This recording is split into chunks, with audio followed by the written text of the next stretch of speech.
பரிசுத்த நாமம் மகிமைப்படுவதாக. உங்களை சந்திப்பதிலே மகிழ்ச்சி அடைகிறேன். உங்களோடு கூட தேவ வார்த்தையை கற்றுக்கொள்ளவும் தியானிக்கவும் கிடைத்த நல்ல சந்தர்ப்பத்துக்காக நான் தேவனை துதிக்கிறேன். 1 தீமோத்தேயு 4வது அதிகாரம் 12வது வசனத்தை மையமாக கொண்டு நாம் சிந்திக்க ஆண்டவர் நமக்கு அருள் செய்வாராக. 1 தீமோத்தேயு 4வது அதிகாரம் 12வது வசனம். உன் இளமையை குறித்து ஒருவனும் உன் அசட்டை பண்ணாதபடி நீ வார்த்தையிலும் நடக்கையிலும் அன்பிலும் ஆவியிலும் விசுவாசத்திலும் கற்பிலும் விசுவாசிகளுக்கு மாதிரியாயிரு. விசுவாசிகளுக்கு மாதிரியாயிரு. Be a role model to the believers. Be an example to the believers. யார் யாருக்கு எழுதினது? பவுல் தீமோத்தேயு என்ற அந்த வாலிபனுக்கு எழுதினது. இந்த வாலிபன் விசுவாசத்திலே 3வது தலைமுறை.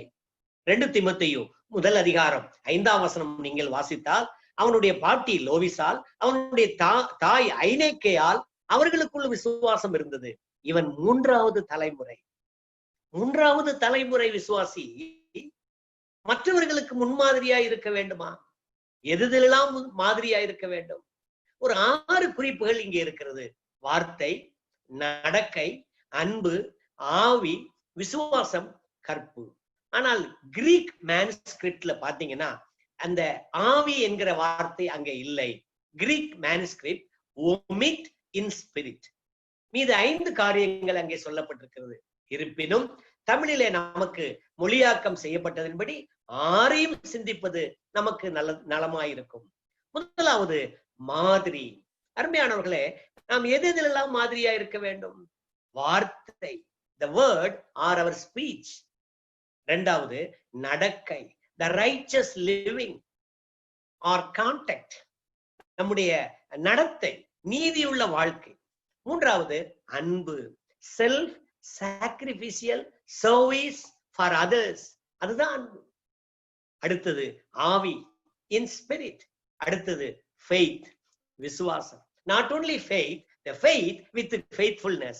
கடைசியாக கற்பு, purity, especially sexual purity. இந்த 6 காரியங்களையும் அங்கே பவுலடியார் எழுதுகிறார். நான் இப்படி அதை பிரித்திருக்கிறேன்.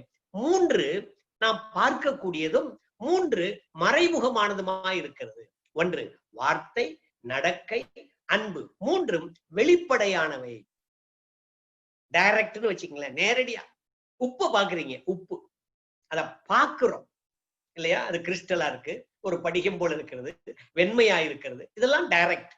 ஆனால் அதற்குள்ளே இருக்கிறது டேஸ்ட். அதை நீங்க பார்க்க முடியாது. அது போல 2வது 3 பகுதி ஆவி, விசுவாசம், கற்பு. இந்த 3ம் மறைமுகமானவை. அப்ப வெளிப்படையான வாழ்க்கையிலும் வெளியரங்கமான வாழ்க்கையிலும் அந்தரங்கமான வாழ்க்கையிலும் நீ மாதிரியாயிரு. அருமையானவர்களே, பவுல் அழகாய் கற்றுக் கொடுக்கிறார். இளம் வாலிபனாகிய தீமோத்தேயுக்கு நீ விசுவாசிகளுக்கு மாதிரியாயிரு. ஒரு மாதிரியா இருக்கிறது இல்லை. என்னங்க அது? என்ன ரோல் மாடல்? அது என்ன எக்ஸாம்பிள்? பெரிய பெரிய ஃபேக்டரி எல்லாம் பாத்தீங்கன்னா எந்த ஒரு பொருள் தயாரிக்கிறதுக்கு முன்னாடி டைன்னு ஒண்ணு வச்சிருப்பாங்க. அச்சுன்னு சொல்லுவாங்க. மரத்துல செஞ்சு வச்சிருப்பாங்க. பிளாஸ்டிக் ஃபேக்டரி எடுத்துக்கங்க, மற்ற வேற ஏதாவது ஒண்ணு எடுத்துக்கங்க. அதுல ஒரு அச்சு வச்சிருப்பாங்க. இந்த அச்சுல உருக்கி ஊத்துவாங்க. இந்த அச்சு எப்படி இருக்கோ அப்படியே ப்ரொடியூஸ் ஆகும். அந்த அச்சு தான். அது போலதான் நாம் மாதிரியா இருக்க வேண்டும், ஒரு டையை போல. பிரியமானவர்களே, ரோமர் 15:6 வாசிக்கலாமா? ரோமருக்கு நிருபம் 15வது அதிகாரம் 6வது வசனம். இயேசு கிறிஸ்துவே எல்லாவற்றிலும் நமக்கு மாதிரியா இருக்கிறார். படிக்கிறேன் பாருங்களேன். பொறுமையையும் ஆறுதலையும் அளிக்கும் தேவன் கிறிஸ்து இயேசுவினுடைய மாதிரியின்படியே நீங்கள். அங்கே ஒரு மாதிரி சொல்லப்பட்டிருக்கிறது, எக்ஸாம்பிள் சொல்லப்பட்டிருக்கிறது, ரோல் மாடல் சொல்லப்பட்டிருக்கிறது. இயேசு கிறிஸ்து தான் நமக்கு முன்மாதிரி. அடுத்து பேதுரு இதை பற்றி என்ன எழுதுகிறார்? 1 பேதுரு 2வது அதிகாரம் 21வது வசனத்தை வாசிக்கலாமே. அங்கே பேதுரு அடிச்சுவடை வைத்து போனார் என்று எழுதுகிறார். இதற்காக நீங்கள் அழைக்கப்பட்டிருக்கிறீர்கள், ஏனெனில் கிறிஸ்துவும் உங்களுக்காக பாடுபட்டு நீங்கள் தம்முடைய அடிச்சுவடுகளை தொடர்ந்து வரும்படி உங்களுக்கு மாதிரியை பின் வைத்து போனார். அவர் முன்னாடி போயிட்டாருங்க. நமக்கு ஒரு ரோல் மாடல் இருக்கிறது, ஒரு ஃபுட் பிரிண்ட் இருக்கிறது, ஒரு அடிச்சுவடு இருக்கிறது. அருமையானவர்களே, என்ன அருமையான தெய்வம் நம்முடைய தெய்வம். பவுல் அதை ஞாபகப்படுத்துகிறார். பிரியமான தீமோத்தேயு, இளம் வாலிபனாகிய தீமோத்தேயு, இளம் விசுவாசியே, நீ மற்றவர்களுக்கு மாதிரியா இருக்க வேண்டும். பேதுரு எழுதும்போது தம்முடைய அடிச்சுவடை தொடர்ந்து வரும்படி, ஆக நமக்கு எல்லா ஆஸ்பெக்ட்ல இயேசு கிறிஸ்து மாதிரி. இன்னொரு பகுதியை நாம் படிக்கலாம். லூக்கா எழுதுவார். லூக்கா சுவிசேஷம் 6வது அதிகாரம் 40வது வசனத்தை பார்க்கலாம். சீஷன் தன் குருவுக்கு மேற்பட்டவன் அல்ல, தேறினவன் எவனும் தன் குருவை போல் இருப்பான். சீஷனுக்கு யாரு மாதிரி? குருதான் மாதிரி. அப்போ ரோமர்கள் நிருபத்துல கிறிஸ்து மாதிரி, பேதுரு தன்னுடைய நிருபத்துல இயேசு கிறிஸ்து நமக்கு அடிச்சுவடை வைத்து போனார், அவர்தான் மாதிரி. அவரை பின்பற்ற வேண்டும். குருவை போல நாமும், சீஷனாகிய நாமும் மாதிரியை பின்பற்ற வேண்டும். அருமையானவர்களே, சீஷர்கள் பின்பற்ற வேண்டும், மூப்பர்கள் பின்பற்ற வேண்டும், ஊழியர்கள் பின்பற்ற வேண்டும். நல்ல ஒரு பாடம் இருக்கிறது. முதலாவது நான் பழைய ஏற்பாட்டுக்கு வருகிறேன். ஆண்டவர் சில இடத்துல மாதிரியை கொடுக்கிறார். ஆதி ஆகமத்தை எடுத்துக்கொள்வோம். அங்கே பாருங்களேன், வேலை கட்டணும். நம்ம எல்லாருக்கும் தெரிந்த ஒரு சம்பவம் தான். வேலை கட்டணும். ஒரு ஆர்க். என்ன மரம்? முன்ன பின்ன நோவா கட்டி இருக்கிறாரா? எவ்வளவு நீளம், எவ்வளவு அகலம், எவ்வளவு உயரம், எத்தனை ஜன்னல், எத்தனை கதவு, எப்படி அது மிதக்குமா மிதக்காதா, எல்லாவற்றையும் ஆண்டவர் அவனுக்கு அப்படியே போட்டு காமிக்கிறாரு பாருங்க. ஒரு ஸ்கெட்ச் போட்டு காமிக்கிறாரு பாருங்க. அதே மாடல்ல அவன் செய்யணும். படிக்கலாமா? ஆதியாகமம் 6வது அதிகாரம் 14, 15, 16 வசனங்கள். நீ கொப்பேர் மரத்தால் உனக்கு ஒரு பேழையை உண்டாக்கு, அந்த பேழையில அறைகளை உண்டு பண்ணு, அதை உள்ளும் புறம்புமாக கீழ்பூசு. நீ அதை பண்ண வேண்டிய விதம் என்னவென்றால், நீளம் 300 முழம், அகலம் 50 முழம், உயரம் 30 முழமா இருக்க வேண்டும். பேழைக்கு ஒரு ஜன்னலை உண்டு பண்ணு, மேல் தட்டுக்கு 1 முழ தாழ்த்தியில் அதை செய்து முடி. பேழையின் கதவை அதன் பக்கத்தில் வை. கீழறைகளையும் 2ஆம் தட்டின் அறைகளையும் 3ஆம் தட்டின் அறைகளையும் பண்ண வேண்டும். சொல்லிட்டாரா ஆண்டவர்? இப்ப இவன் எப்படி செய்யணும்? இது ஒரு பெரிய ஊழியங்க. அது அநேகர் காப்பாற்றப்படுவதற்காகவும், மிருக ஜீவன்கள் காப்பாற்றப்படுவதற்காகவும், இவனும் இவனுடைய குடும்பமும் காப்பாற்றப்படுவதற்காகவும் செய்ய வேண்டிய மிகப்பெரிய ஊழியம். அதுக்கு மாதிரி ஆண்டவர் காமிக்கிறார் பாருங்க. அந்த மெஷர்மெண்ட் எல்லாம் இருக்கு பாருங்களேன். அதுதான் பிக்சர், அதுதான் படம், அதுதான் மாதிரி. ஆச்சரியமா இருக்கிறது. ஏன்னா அவனுக்கு தெரியாது, சீஷர்களாகிய நமக்கு எப்படி வாழணும் தெரியாது. கிறிஸ்து வாழ்ந்து காண்பித்தார். கிறிஸ்து குரு, அவர் வாழ்ந்து காண்பித்தார். அடுத்தது பழைய ஏற்பாட்டுல இன்னொரு பகுதிக்கு வருகிறேன் பாருங்கள். ஆசரிப்பு கூடாரத்துல யாத்திராகமும் 25:9, 25:40 வாசிக்கலாமா? நான் உனக்கு காண்பிக்கும் வாசஸ்தலத்தின் மாதிரியின்படியும் அதனுடைய எல்லா தட்டுமுட்டுகளின் மாதிரியின்படியும் அதை செய்வீர்களாக. சித்தி மரத்தினால் ஒரு பெட்டியை பண்ண கடவர்கள். அதன் நீளம் 1.5 முழம், அகலம் 1.5 முழம், அதன் உயரம் 1.5 முழம். அங்க என்னது? அங்க 50 முழம், 30 முழம். அங்க பெருசா இருந்துச்சு, இங்க சின்னதா இருக்க. இது என்னது? உடன்படிக்கை பெட்டி. அந்த பெட்டியை சித்தி மரத்தில் செய்ய வேண்டும், அங்கே கொப்பேர் மரத்தில் செய்ய வேண்டும், தண்ணியில மிதக்கணும். இங்க 2.5 முழம் நீளம், அகலம் 1.5 முழம் தான், உயரம் 1.5 முழம் தான். அருமையானவர்களே, ஆண்டவர் பேசும்போது சொல்றாரு பாத்தீங்களா? நான் உனக்கு காண்பிக்கும் வாசஸ்தலத்தின் மாதிரியின்படி, தட்டுமுட்டுகள் அதனுடைய மாதிரியின்படி நீ செய்ய வேண்டும். அருமையானவர்களே, பவுல் தீமோத்தேயுக்கு எழுதும்போது கிறிஸ்து நமக்கு மாதிரி, நாமும் மற்றவர்களுக்கு கிறிஸ்தவனாய் மாதிரியாய் இருக்க வேண்டும். சரி, புதிய ஏற்பாட்டுக்கு வருவோம். எப்படி இப்படி எல்லாம் மாதிரியா இருப்பது? மாதிரியை மட்டும்தான் நாம் சிந்திக்கிறோம். எதிலெல்லாம் மாதிரி? அடுத்து முதலாவது 1 தீமோத்தேயு 4:12 சீஷன் மாதிரியா இருக்க வேண்டும். யார் இந்த சீஷன்? தீமோத்தேயு. நீ மாதிரியாயிரு. சீஷர்கள், இளம் விசுவாசிகள், மற்றவர்கள் நம்மை அசட்டை பண்ணாதபடி வார்த்தையிலே, நடக்கையிலே, அன்பிலே, ஆவியிலே, விசுவாசத்திலே, கற்பிலே விசுவாசிகளுக்கு மாதிரியா இருக்க வேண்டும். சரி, மூப்பர்கள் அவங்க இஷ்டத்துக்கு வாழ்ந்துட முடியுமா? வாசிங்க 1 பேதுரு 5வது அதிகாரம் 1 முதல் 3 வசனம் வரைக்கும். 1 Peter chapter 5. உங்களில் உள்ள மூப்பருக்கு உடன் மூப்பனும் கிறிஸ்துவின் பாடுகளுக்கு சாட்சியும் இனி வெளிப்படும் மகிமைக்கு பங்காளியுமாயிருக்கிற நான் புத்தி சொல்லுகிறது என்னவென்றால், உங்களிடத்தில் உள்ள தேவனுடைய மந்தையை நீங்கள் மேய்த்து கட்டாயமாய் அல்ல, மனப்பூர்வமாய் அவலட்சணமான ஆதாயத்துக்காக அல்ல, உற்சாக மனதோடும் சுதந்திரத்தை இருமாப்பாய் ஆளுகிறவளாக அல்ல, மந்தைக்கு மாதிரிகளாகவும் கண்காணிப்பு செய்யுங்கள். இங்கே மூப்பர்களுக்கு எழுதுகிறார். மூப்பர்கள் முன்மாதிரியாய் வாழ வேண்டும். சீஷர்கள் முன்மாதிரியாய் வாழ வேண்டும். ஊழியக்காரங்க அவங்க இஷ்டத்துக்கு பண்ணிட முடியுமா? படிக்கலாமா? 2 தெசலோனிக்கேயர் 3வது அதிகாரம் 9வது வசனம். உங்கள் மேல் பாரத்தை வைப்பதற்கான அதிகாரம் எங்களுக்கு இல்லை என்பதினாலே அப்படி செய்யாமல், நீங்கள் எங்களை பின்பற்றும்படிக்கு நாங்கள் உங்களுக்கு மாதிரியா இருக்க வேண்டும் என்றே அப்படி செய்தோம். பிரியமானவர்களே, பவுல் தெசலோனிக்கே விசுவாசிகளுக்கு எழுதும் போது தன்னை பற்றி சொல்லுகிறார். அவரோடு சேர்ந்து ஊழியர் செய்கிறவர்களை பற்றி சொல்லுகிறார். நாங்கள் உங்களுக்கு மாதிரியா இருக்க வேண்டும். ஊழியர்கள் முன்மாதிரியா இருக்க வேண்டும். ஒரு யூனிக்னஸ் காணப்பட வேண்டும். ஒரு தனித்தன்மை காணப்பட வேண்டும். அருமையானவர்களே, இன்றைக்கு ஒரு இஸ்லாமிய நண்பர் எங்க வீட்டுக்கு வந்தார். கொஞ்ச நேரம் பேசிக்கிட்டு இருந்தார். சர்ச்சை பார்க்கணும்னு சொன்னாரு. நாங்க மேல போய் திறந்ததை காமிச்சோம். அவர் ஆச்சரியப்பட்டார். என்ன சார் இது, ஒரு சிலுவை கூட இல்லாம நீங்க கடவுளை ஆராதிக்கிறீங்க, சிலை வைக்கல, படம் வைக்கல, ஒண்ணும் இல்லை. இறைவனுக்கு இணையாக எதையும் வைக்க முடியாது. நான் பேசும்போது ரொம்ப சந்தோஷம். கடைசியா ஒரு 3 துண்டு பிரதிகள், சுவிசேஷ துண்டு பிரதிகள் அவருக்கு கொடுத்தேன். அதெல்லாம் நான் படிச்சு பாக்குறேன் சார். எப்ப சார் இங்க மீட்டிங் நடக்கும்? நான் வர்றேன் சார். நம்முடைய எல்லா நிலைமையிலும் ஒரு யூனிக்னஸ் காணப்பட வேண்டும். தனித்தன்மை காணப்பட வேண்டும். நாம் முன்மாதிரியாய் வாழ வேண்டியது அவசியம். அருமையானவர்களே, நமக்கு எல்லா விதத்திலும் மாதிரி இருக்கிறது. அதுதான் இரட்சகர் இயேசு கிறிஸ்து. அவரை நாம் கற்றுக்கொள்ள வேண்டும். அவரை நாம் கற்றுக்கொள்ள வேண்டும். அவரை கற்றுக்கொள்ளாவிட்டால் நாம் எப்படி மற்றவர்களுக்கு அவரை காண்பிப்பது? நான் சொல்லுவேன், முதலாவது கற்றுக்கொள், 2வது கற்றுக்கொடு. அதுதான் முதிர்ச்சி, அதுதான் ஸ்பிரிச்சுவல் மெச்சூரிட்டி. கற்றுக்கொள்ளாமல், அப்பியாசப்படுத்தாமல் கற்றுக் கொடுக்க முடியாது. அருமையானவர்களே, நாம் கிறிஸ்துவை கற்றுக்கொண்டு பிரதிபலிக்க வேண்டும். நம்மை காண்கிறவர்கள் கிறிஸ்துவை காண வேண்டும். ஒரு நடமாடும் கிறிஸ்துக்களாய் நாம் வாழ வேண்டும்.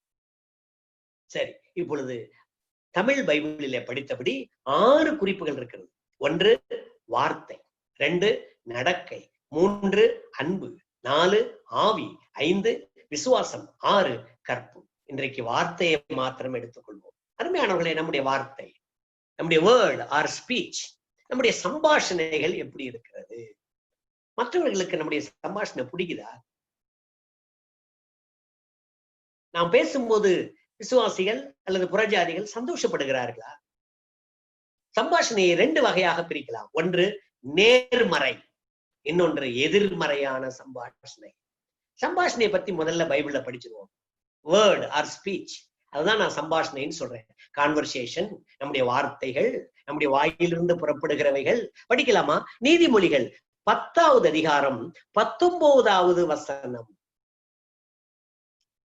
சொற்களின் மிகுதியில் பாவம் இல்லாமல் போகாது, தன் உதடுகளை அடக்குகிறவனோ புத்திமான். தம்பி, தங்கச்சி, சகோதரனே, சகோதரியே, நாம் நினைவிலே வைக்க வேண்டும்.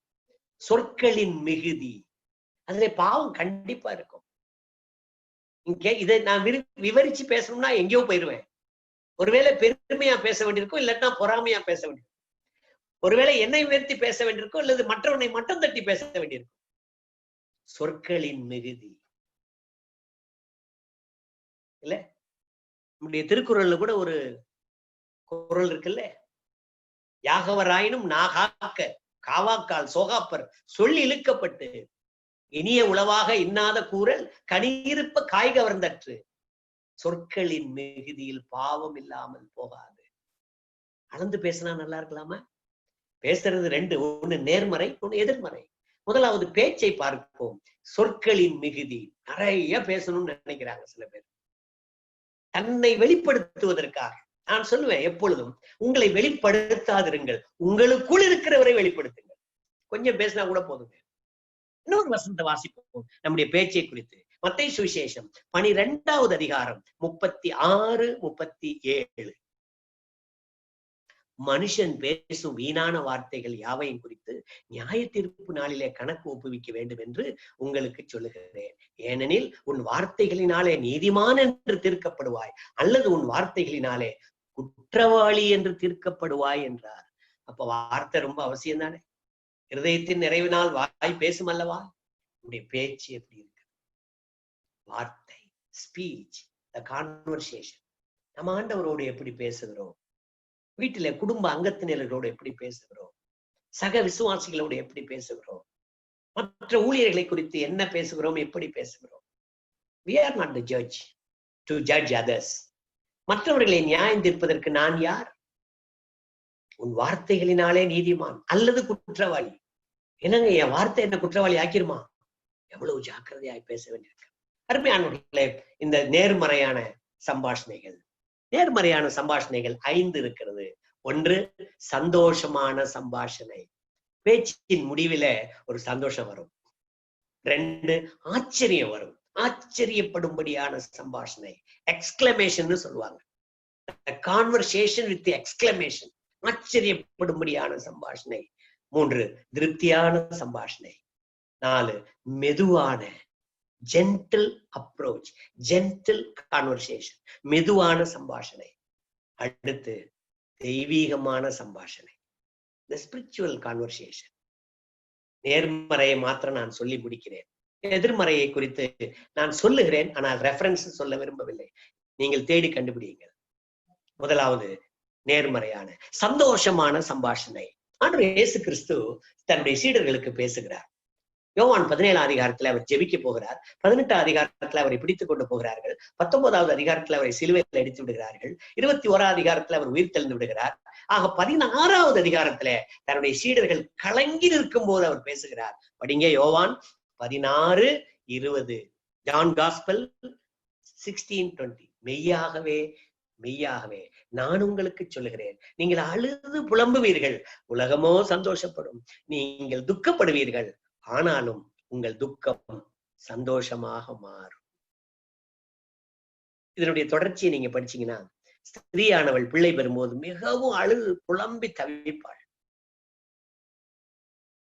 ஒரு பிள்ளை பெற்ற உடனே ஒரு ஜீவன் இந்த உலகத்தில் பிறந்தது என்று சொல்லி சந்தோஷம். கொஞ்ச காலம் நீங்கள் என்ன செய்வீர்கள்? துக்கப்படுவீர்கள். ஆண்டவர் அவர்களுக்கு வரக்கூடிய சந்தோஷத்தை அவர் சொல்லுகிறார். சகோதரனே சகோதரியே, மற்றவர்களோடு பேசும்போது அவர்கள் நம் சம்பாஷணையில பேச்சில சந்தோஷப்படுகிறார்களா? நான் யோசிச்சு பாக்குறேன், கிறிஸ்து பேசுற மாதிரி நம்ம பேச முடியாதா? Is it impossible R possible? முடியாததை தெய்வம் நம்மகிட்ட சொல்ல மாட்டாரு. அருமையானவர்களே, சந்தோஷமான சம்பாஷணையை நாம் அபியாசப்படுத்துவோம். 2வது ஆச்சரியப்படும்படியான சம்பாஷணை. இயேசு கிறிஸ்துவனுடைய பேச்சை கண்டவர்கள் படிங்க பார்ப்போம். மார்க்கு சுவிசேஷம் 1 அதிகாரம் 22வது வசனம். அவர் வேத பாரகரை போல போதியாமல் அதிகாரமுடையவராய் அவர்களுக்கு போதித்தபடியால் அவருடைய போதகத்தை குறித்து ஜனங்கள் ஆச்சரியப்பட்டார்கள். சொல்லப்படுகிறது, நம்பப்படுகிறது, கருதப்படுகிறது என்று பார்க்கிறோம். இப்படி எல்லாம் பேச மாட்டார் ஆண்டவர் இயேசு. வேத பாரகர் என்ன யாரு? ஸ்கிரைப் அல்லது சம்பிரதி. அச்சரம் மாறாம ஆணினால அப்படியே எழுதி கொடுக்கிறவங்க. அப்ப எழுதுனது அப்படியே பேசுறவங்க, அங்க படிச்சு கக்குறவங்கன்னு வைங்களேன். ஆண்டவர் அப்படி பேசல. என்ன பேசினார்? அதிகாரமுடையவராய் அவர்களுக்கு போதித்தார். போதகத்தை குறித்து ஜனங்கள் ஆச்சரியப்பட்டார்கள். அவருடைய சம்பாஷணையிலே ஜனங்கள் ஆச்சரியப்படுகிறார்கள். சகோதரனே சகோதரியே, நம்முடைய சம்பாஷணை எப்படி இருக்கிறது? மற்றவர்கள் ஆச்சரியப்படும்படியா இருக்கிறதா? நீங்கள் அப்போஸ்தலர் நடவடிக்கைகள் எடுத்து பார்த்தீங்க, இவர்கள் எல்லாம் கலிலேயர் அல்லவா? இவர்கள் எல்லாம் மீன் பிடிக்கிறவர்கள் அல்லவா? எவ்வளவு அதிகாரத்தோடு இவர்கள் பேசுகிறார்கள். வெள்ளியும் பொண்ணும் என்னிடத்தில் இல்லை, நசரேயனாகிய இயேசு கிறிஸ்துவின் நாமத்தில் எழுந்து நட. என்ன அதிகாரம்! ஆச்சரியப்படுகிறார்கள். அருமையானவர்களே, நம்முடைய சம்பாஷணையில ஆச்சரியப்படும்படியான செயல்கள் உண்டா? ஆண்டவர் நம்மோடு ஈடுபடட்டும். 3வதாக திருப்தியான சம்பாஷணை. படிக்கலாமா? ரோமருக்கு எழுதின நிருபம் 15வது அதிகாரம் 24வது வசனம். ரோமர் 15:24. நான் ஸ்பானியா தேசத்துக்கு பிரயாணம் பண்ணுகையில் உங்களிடத்தில் வந்து உங்களை கண்டுகொள்ளவும், உங்களிடத்தில் சற்று திருப்தி அடைந்த பின்பு அவ்விடத்திற்கு உங்களால் வழிவிட்டு அனுப்பப்படவும் எனக்கு சமயம் கிடைக்கும் என்று நம்பி இருக்கிறேன். அருமையான வார்த்தை பவுல் எழுதுறாருங்க ரோமாபுரி திருச்சபைக்கு. நான் ஸ்பானியா தேசத்துக்கு பிரயாணம் பண்ணுகையில் உங்களிடத்தில் வந்து உங்களை கண்டுகொள்ளவும், உங்களிடத்தில் சற்று திருப்தி அடைந்த பின்பு. அருமையானவர்களே, ஒரு சாட்டிஸ்ஃபைடு கான்வர்சேஷன். நம்ம சாப்பாடு கொடுக்கறது மட்டும் திருப்தி இல்லைங்க. நம்ம நினைக்கிறோம் வந்தவங்களை உபசரிச்சுட்டா திருப்தி. நம்முடைய பேச்சில அவங்க திருப்தி அடையணும். சாப்பாடு அப்புறங்க. நம்ம எப்படி திருப்தியாய் பேசுகிறோமா? மற்றவர்களை திருப்தி அடையும்படி பேசுகிறோமா? இன்னைக்கு ஒரு ப்ரொஃபசர், மேத்ஸ் டிபார்ட்மெண்ட் ஒரு ப்ரொஃபசர் எனக்கு போன் பண்ணாங்க. நான் போனை எடுக்க வாய்ப்பு இல்லை. ஒரு 15-20 நிமிஷம் கழிச்சு நான் போன் எடுத்து, நீங்க யார் பேசுறீங்கன்னு. அப்போ சார் நீங்க டிஎல்சி சர்ச்சா அப்படின்னாங்க. இல்லம்மா அப்படின்னு. சிஎஸ்ஐயான்னாங்க. இல்லம்மா. ரோமன் கத்தோலிக்கான்னாங்க. இல்லைங்க. நான் அவர்களிடத்துல பேசி முடித்த போது, அடுத்த ஞாயிற்றுக்கிழமை நான் உங்களிடத்துக்கு வரலாமா என்று கேட்டார். நான் ஆண்டவருக்கு நன்றி சொன்னேன். பிரியமானவர்களே, நீங்கள் பேசும்போது கேட்கிறவர்கள் திருப்தி அடைய வேண்டும். ரோமாபுரி திருச்சபைக்கு எழுதும் போது அவர் எழுதுகிறார், நான் உங்களிடத்துல வந்து சற்று திருப்தி அடைய வேண்டும். சாப்பாடா? அவங்கள பார்க்கிறது, கண்டுகொள்வது, அவங்களிடத்துல பேசுவது, ஐக்கியப்படுவது. அருமையானவர்களே, அடுத்தது நீதிமொழிகளின் புஸ்தகம் 15வது அதிகாரம் 1 வசனம் வாசிப்போம். நீதிமொழிகள் 15:1. மெதுவான பிரதி உத்தரம் உக்கிரத்தை மாற்றும், கடும் சொற்களோ கோபத்தை எழுப்பும். The gentle approach, the gentle reply. மெதுவான பிரதி உத்தரம். அருமையானவர்களே, நம்முடைய வாழ்க்கையில் அது உண்டா? கடும் சொற்கள் உண்டா? எந்தெந்த இடத்துல நாம் இதுவரைக்கும் கடும் சொற்களை பயன்படுத்தி இருக்கிறோம்? அது என்ன பிரதர் கடும் சொற்கள்? நான் சொல்லுவேன், சுடும் சொற்கள் தான் கடும் சொற்கள். தீயினால் சுட்ட புண் உள்ளாரும் ஆறாதே, நாவினால் சுட்டவடு. கடும் சொற்கள், சுடுகிற சொற்கள். அருமையானவர்களே, நாம் அப்படி பேசக்கூடாது. மெதுவான பிரதியுத்தரம். The gentle speech, the gentle approach, the gentle conversation. கர்த்தர் நம்மோடு பேசி இருக்கட்டும். ஒருவேளை இதுவரைக்கும் சுடும் சொற்களை பயன்படுத்தி இருந்தால் மாற்றி இனிமேல் மெதுவான சொற்களை பயன்படுத்தும். அடுத்து யோவான் சுவிசேஷம் 15வது வசனம் படிக்கலாமா? John gospel chapter 1:15.